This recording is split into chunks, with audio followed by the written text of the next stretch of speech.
Me radhë. Përshëndetje gjithëve. Do kemi mundësi, pa. Unë jam Kujtim Cakrani, pa dyshim që mbi emri jam nga Cakrani. Nuk e fsheh fare fakti që jam sot këtu vetëm për një propozim, që Cakrani duhet bët bashki. Jo vetëm sepse ish kryetari komunës e propozoi, por do të kuptoni diçka. Pa Cakran nuk ka Fier. Pa Cakran nuk ka Mallakastër. Cakrani është identitet. Cakrani ku ka qenë, shiko, dëgjoni. Ku ka qenë Cakrani, dëgjoj, ti, juve që nuk kuptoni dot e jeni ignorant. Nuk kuptoni dot. Është problemi që juaj. Po pra. Zoti Kujtim, ju lutem. Problemi që këtyre. Ju lutem. Shikoni, duhet kuptoni diçka. Historia nuk fillon sot, as të 2045-ën, as të 2013-ën. Historia është këtu.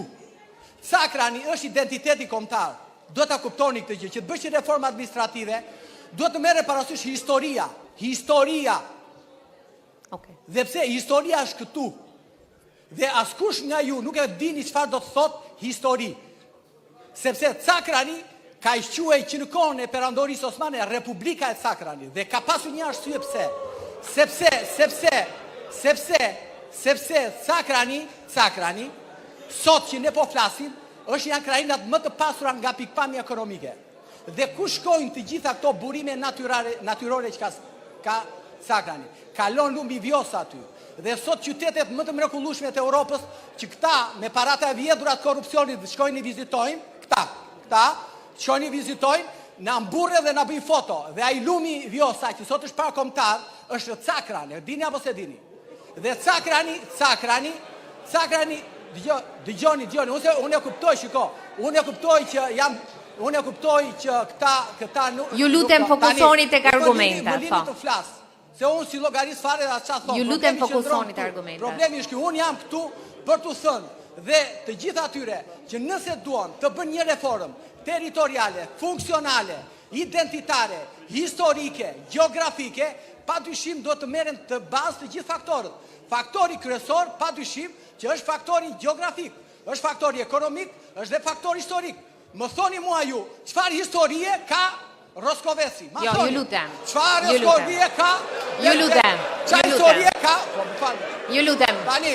Çfarë historie ka? Ju lutem. Çfarë historie? Faleminderit. Jo, po se ka mbaruar jakon ku e keni. Jo. Tani unë kam. Do kemi mundësi të gjithë. Ju lutem. Dua kon. Ju lutem edhe 20 sekonda. Jo, s'është 20. Se fol, ju po më presin fjalën. Ju lutem. Këta nuk durojnë dot, e kupton? Se këta presin fjalën. Përmbylleni. Tani unë e kuptoj që jam tip rebeli dhe këta se pranojnë dot. Po problemi që ndron që këta kshu janë, e kupton? Nuk kam çfarë të bëj. Ja e kuptoni, ja kush janë, ja. Ja grupi, se kjo është banda e hajdutëve këteja. Fjalia e fundit, ju lutem. Ju lutem. Pra, më lini të flas. Vazhdoni. Kjo është e gjitha. Nëse ju nuk e kuptoni çfarë do të thotë Cakrani, problemi është juaj, nuk është imi. Prandaj edhe një herë, zoti Boçi, unë e kuptoj që ju doni të zgjeroni shërbimet, doni të zgjeroni gjeografikisht, historikisht dhe të jepni një pamje tjetër Shqipërisë. Dhe s'është e vërtet fakti që Bashkimi Evropian ne na kërkoka reformën territoriale për ta pranuar. Bashkimi Evropian ka vetëm një kush. Fjalia fundit, ju lutem. Vetëm një kush ka Bashkimi Evropian, që këta mos të vjedhin. Ja kaq ka. Ju e përmbydhem. Faleminderit. Zonja e ka kërkuar fjalën dhe do japim edhe një dhe zotria, po. E vlerësojmë shumë Do të ju a japim të dëgjes. gjithëve, po. E vlerësojmë shumë të dëgjes. Në emrin e komunitetit Mallakastër, do të flasi kryetari i shoqatës Mallakastra që jam. Mbasi morëm ftesën, bëm dhe një konsult dhe këto mendime nuk janë personale, po janë të komunitetit. Vlerësoj frymën e këtij komisioni, sepse shohim që sikur ka një avancim në krahasim edhe me të tjerat.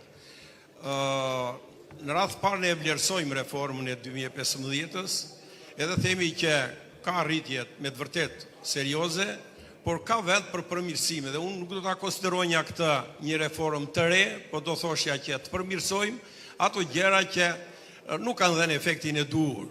Dhe nëse do ta shikoni me këtë sy, atëherë cilat do të ishin disa nga rekomandimet që bëjmë.